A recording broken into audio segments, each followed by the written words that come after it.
Aşgabatda geçirilen agyr atletika boýunça dünýä çempionatynyň tamamlanmagynyň ýygy bilen ýarysyň dowamında Türkmenistanyň agyr atletika federasiýasynyň dopingga garşy bütün dünýä agentliginiň ýagny WADA-nyň talap edýän şertlerini bozandygy barada maglumatlar gowuşýar.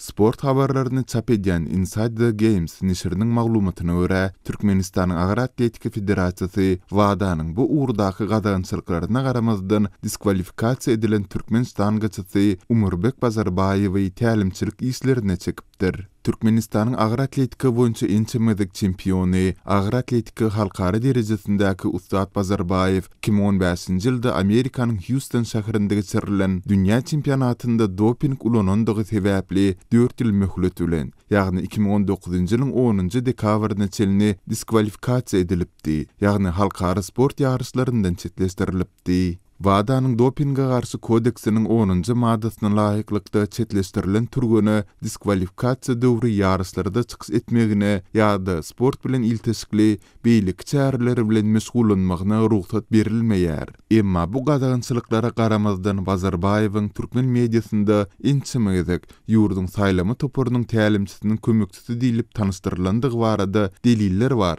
Deep Inside the Games neşri belleýär. Mundan başga agyr atletika halkara federasiýasynyň saýtynda türgüniň Umurbek Bazarow diýilip üýtgüdilen ady beýlik bir Türkmenistan gaçaty Kristina Sermetowanyň tälimçisi hökmünde görkezilipdir. Häzirki emele gelen ýagdaýlardan ugur alynsa, onda hem Bazarbaýew hem de Türkmenistanyň agyr atletika federasiýasyna gadaňçylyklaryň girdilmegi mümkin. WADA-nyň düzünlerine laýyklykda egerde türgün diskwalifikasiýa döwri girdilen gadaňçylyklary bozaýsa, onda onuň birinji möhletiniň üstüne ýeni bir gadaňçylyk möhleti goşulýar. Bazarbaýewiň ýagdaýynda onuň agyr atletikadan 2023-nji ýyla çelini çetleşdirilmegi mümkin. Inside the Games neşri WADA bilen habarlaşynda agentligiň metbuat wekili bu ýagdaýlardan habarlarynyň bardygyny aýdypdyr. Halkara agyr atletika federasiýasy bu ýagdaýlara talaba laýyk görnüşde ýygyrlaýandygy barada bizi habarly etdi. Biz munyň dünýäniň dopingga garşy kodeksine görä çödüljekdigini kepil etmek üçin ýagdaýlara gözegçilik ederiz, diýip WADA-nyň metbuat wekili neşre maglumat berdi.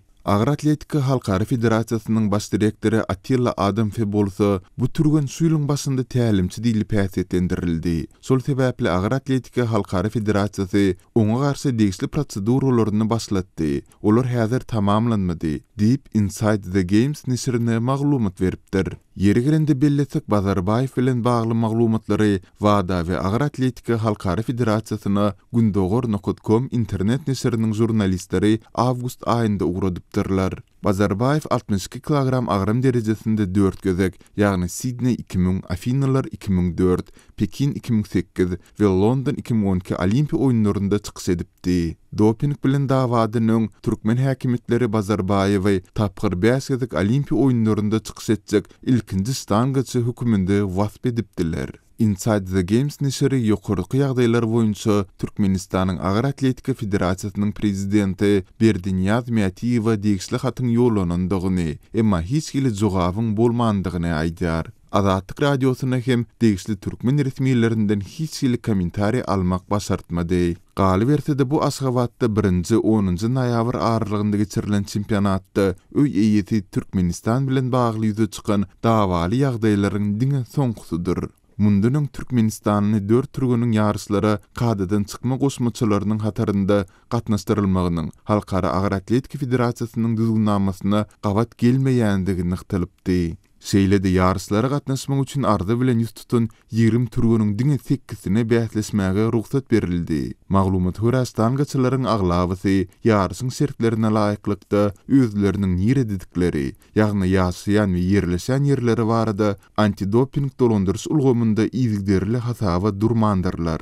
Yeni bir edek belläp geçsek, türkmen emeldarlary ýurdun gaznasyna näçe çykdyja düşündigi aýdylmaýan bu çempionatda türkmen türgünleri bilen ýüze çykan dawaly ýagdaýlar barada hiç zat aýtmaýarlar. Muňa derek onuň hemmelere ýatdan çykmajak täsirleri we şatlyk duýgusyny peşkeş beren ajaýyp sport bayramy bolandygyny aýdýarlar. Çempionatda medallaryň umumy sany boýunça Xitayň topary 53 medal bilen 1-nji orny, Taýlandyň topary 17 medal bilen 2-nji, Demirgazy Koreýanyň türgünleri hem 12 medal bilen 3-nji orny eýelediler. öý eýesi Türkmenistan 3 medali bilen 16-njy uruna münasip boldy.